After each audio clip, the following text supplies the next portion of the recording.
After watching this video, you will know how to understand hardware level data. You'll have learned how to use the most effective tools to stress and stability test your PC's CPU, RAM, and GPU.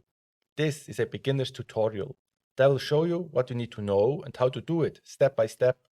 It's a long video, but I made it as short as possible without leaving anything important out, except for the jokes. There will be none. You'll be able to start your overclocking quest or enjoy your system as is and the knowledge that everything works perfectly. All software tools in this tutorial are easy to use and free. Although they may not look super flashy, they do what we need them to do. HWiNFO has two sub-applications, System Summary and Sensor Data. Let's start with the System Summary tab. On the left, you have your CPU information. The most interesting data points are on the second to last line, the average clock. This shows you your current clock speed, and the clock speed equals the bus speed times the ratio. My system reads this as 99.9 MHz right now. The last value here is voltage. I don't really mess with that manually, and typically simply unlock the power and let the motherboard and CPU figure it out. These days, CPUs don't have much left in the tank once you unlock power draw and keep them cool. The center column is much more useful. At the top, you find your motherboard information and BIOS version. Use this to ensure your BIOS is on the latest CPU-compatible version by checking your motherboard manufacturer's product page. It will be on the support tab. My BIOS version is F15, which I've updated recently, and it fixes some critical vulnerabilities. But it can also help with system stability and performance. So you need to take care of this before messing with overclocking. On the tab just below, you find your memory information. If you have DDR4 3200 RAM that have enabled your XMP profile, the clock speed will be 1600 MHz, and the ratio will be 16. For more details on RAM, I link my short video about it in the description of this video and put up a card. If this short bit was confusing or the next part doesn't make complete sense, I recommend you go watch it and come back here. If you have installed your two RAM sticks into the correct slots, the mode will be dual channel. On a workstation platform, this could also say quad channel if you have 4 sticks of RAM. Timings are critical. They determine latency proportional to your RAM clock. A timing of 22 at 2200 MHz has the same latency as 16 at 1600 MHz. If you increase the RAM clock using the same timings, your latency decreases, which is good, and your memory bandwidth increases, which is also good. If you increase the memory clock and increase timings proportionally, your latency stays the same, but your bandwidth increases. If you lower the timings without changing the speed, your latency decreases and your bandwidth stays the same. Increasing timings more than proportionally to the clock speed increase is more complicated, and performance will depend on the application. If you have a graphics card, you should favor latency. If you use integrated graphics, you should optimize memory bandwidth once you're overclocking. The section just below tells you the exact SKU of RAM you have. On my screen, it's a bit that starts with F4-4400C19. This is useful if you need to look up which memory chips are on your RAM, what kind of overclocking results other people got with the same RAM. You can use that as a guide for your efforts. Below that, you get a table with memory speeds and timings. It can show fewer or more entries than what you see on my screen. Usually, the top row will be your XMP profile, and the timings and clock speed will match the timings and clock speed in the previous section. The timings have names, CL, the most important, RCD, RP, RAS, and RC. For basic RAM overclocking, it's not essential to know what these actually mean or do. But as a rule of thumb, they are sorted in order of importance from left to right. The last column on the table is your RAM voltage. If you have DDR4 memory, this value is between 1.2 and 1.5. Higher values can make faster speeds and lower timing stable. There isn't much actionable information on the GPU tab. The top field has the exact name of your GPU SKU. In my case, this is a Gigabyte RTX 3070 Vision OC. Again, you can use that to inform yourself what kind of overclocking results people get with the same hardware. It doesn't mean you get the same results, but it will at the very least save you some time. If you use integrated graphics, the memory field should match the speed in the memory clock field on the center tab. Let's move on to the sensor data part. Here you find an overwhelming amount of numbers, but this is a tab you want to open to keep an eye on your components' thermals and get an idea about their power utilization. This table has 4 columns showing you the average, minimum, maximum, and current value. I won't cover each line and instead will focus on the important stuff. but I encourage you to spend some time with this. You can hover over any row and get a short description. In the enhanced CPU section, you'll find most figures we're after. CPU T-die, which is the hotspot, will be higher than CPU core at all times, and the difference will be more significant when the system is idle.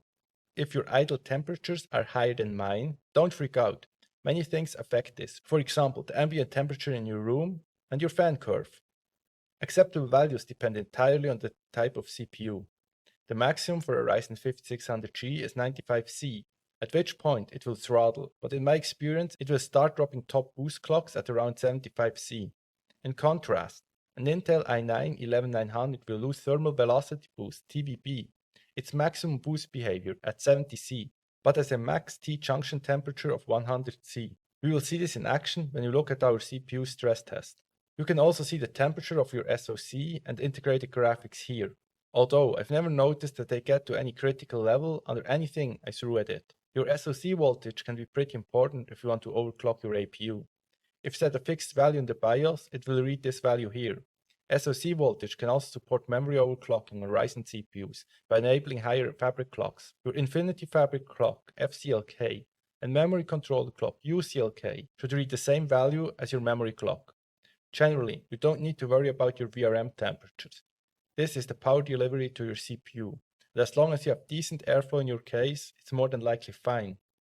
You'd only run into trouble here if you try to run a power-hungry CPU on an inexpensive board, in which case it just couldn't deliver enough power. Lastly, you can find the same types of information about your dedicated GPU.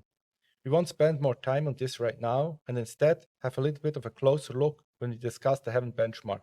When you use MSI Afterburner to overclock your GPU, you can find crucial figures on that interface anyway. At the very bottom of the window, you have an icon with a clock face. You can reset your minimum, maximum, and average values by clicking on it. This is useful to record your maximum or average CPU or GPU power draw or temperature when playing a game. Now that you know how to understand your system data, it's time to look at tools that will allow you to stress and stability test your system. It's not the same as benchmarking, which aims to quantify performance. If you haven't used your PC a lot in its current configuration, it's a good idea to run all these tests before you start overclocking.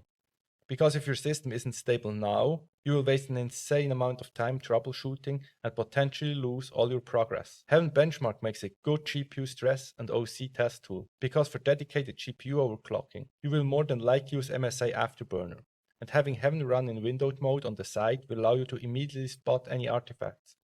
If you are overclocking your APU, you could use Ryzen Master to the same effect. Still, my experience with Ryzen Master has been mixed at best, so I recommend overclocking integrated AMD graphics directly in the BIOS. I like to put my HWiNFO benchmark window on one side of the screen and have hardware info on the other side. It doesn't matter if the HWiNFO benchmark window is halfway off screen.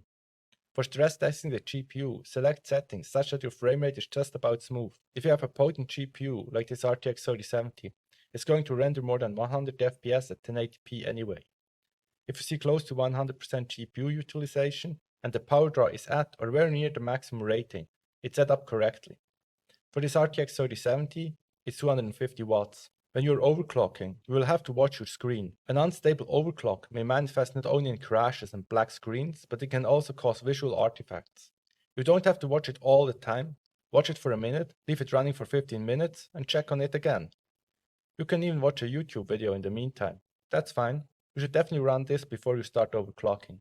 The main thing you want to confirm is your GPU temperature. For this RTX 3070 and any 30 series NVIDIA card, as far as I know, the optimal temperature is going to target just below 64C. But this depends on the GPU architecture, and 10 series NVIDIA cards are targeting closer to 80C. If it runs hotter than that, you may have a case airflow problem. Open the side panel to confirm that. If temperatures drop or your clock speed goes up, you should optimize your case airflow. If you have an APU, you can find the temperature in the CPU section. However, I'm unaware of any strict limits, but I've never experienced any issues either. Current desktop APUs operate at a fixed maximum clock speed. It's not going to drop boost bins like a modern dedicated GPU if it gets hotter. Unless it crashes, I assume it's okay. The CPU testing tool is IntelBurnTest. Yes, this also works on AMD CPUs, and it's my preferred tool because it's simple and effective. It's great for loading up your CPU. Still, it also stresses memory, which is handy, because as you'll see in a minute, the actual memory testing tool, memtest86, takes a lot of time to run. We can save ourselves some time if we crash when using the IntelBurnTest. One word of caution. This will create an extreme heat output. Don't run this for the first time without keeping an eye on your CPU thermals. Running this on all your threads will also test your cooler. If you have a small air cooler, it will reach steady state, which means the point at which the temperature no longer changes rather quickly. Suppose you have a water cooler with a large radiator. In that case, it may take more than 30 minutes until the temperature stops rising. The power draw in this test is much greater than any game can hope ever to put on your system. If your CPU hits critical temperatures, stop the test, reduce the number of threads by 2, and try again. This will also show how much thermal energy, watts, your cooler can handle. Suppose temperature reached critical levels when using less than half your available threads. In that case, your cooler may not be mounted correctly, or it's inadequate. Most of you won't be using your system for anything that hits this hard, so you're interested in stability testing the CPU, not your cooler's capabilities. If your cooler can handle it, go full throttle. Otherwise, it's best if you generate a power draw slightly above your most demanding application or game as a point of reference. But if your cooler struggles already, you shouldn't overclock your CPU. If you need more detail on this, watch my video on the AM4 stock cooler test. It's linked in the description. If you have a fancy aftermarket cooler, then you'll find out whether it lives up to the promises on the marketing page. This is also an excellent time to check whether your CPU fan is ramping up correctly. If it's not, that's something you can correct in your BIOS, or you can use any number of programs. I prefer BIOS control. I recommend targeting 100% fan speed at around 5C before your CPU starts dropping boost pins. On my Ryzen 5600G, I set it to 70C. A single run on the maximum stress level is good enough for sanity checking your CPU or RAM overclock while you're still working on it. Run the test for at least 30 minutes for a pure thermal test, but 1 hour is better. To make sure your CPU is stable, I recommend at the very least 10 consecutive runs on the maximum stress level, for its thread count that your cooler can handle. But more runs are better, and leaving it on overnight is not excessive. MEMTest86 is a tool I recommend to test your RAM. It may look archaic, but it's effective. You can't use it directly from the operating system, but don't let that get in your way, because using it is more straightforward than any other tool on the list. Some ASUS motherboards come with MEMTest86 accessible through the BIOS, so check that out. But if your motherboard, like mine, doesn't, go to MEMTest86 website and download and extract the zip file. Next, you'll need a disk imaging software like Berliner Edger or Rufus, and a USB drive. Open your imaging tool and select the ISO file and USB drive. Make sure you choose the correct drive because it will overwrite all data. Once the process is complete, reboot your system. You want to get into the BIOS. Navigate to the last page and select the USB drive in the boot override section. Confirm with the Enter key. Don't worry, this will not permanently change your boot order. Now MEMTest86 starts up. It may take a little while, and then you see this menu. You don't need to configure anything. Simply start the test. The test may also start on its own if you don't do anything after selecting the drive in your BIOS. MEMTest is awesome. It just has one downside. It takes a lot of time to complete the test, but that's what it takes to do it properly. Using 16GB DDR4 RAM, the test takes around 4 hours. And that's 4 passes of 13 subtests. The test takes more time if you have greater capacity. I recently tested a server with 128GB of memory, and the test took more than a day. If the test is successful, that means it didn't encounter a single error, you're in the green. This is not a guarantee that your RAM is 100% stable. It just means that the probability of encountering a RAM error in day-to-day usage is extremely low. To be 100% sure you won't encounter any error ever, you'd have to run the test indefinitely. But for your standard gaming setup, 4 passes will do. I recommend you run this 4-pass test once before you start overclocking, so you know your RAM is alright. And then, of course, once you want to make sure your candidate RAM OC is stable. So, what's next? You should familiarize yourself with the tools we've discussed today. Run all the tests and get some experience using the software. Initially, I wanted to include benchmarking in this video as well. Right now, you know how to read your stats and make sure your system is stable. But when you overclock your system, you want to make sure you're getting something out of it. That's where benchmarking comes into play. Benchmarking will give you a before and after comparison. In the following video in the series, I will show you the best games and tools to benchmark your system.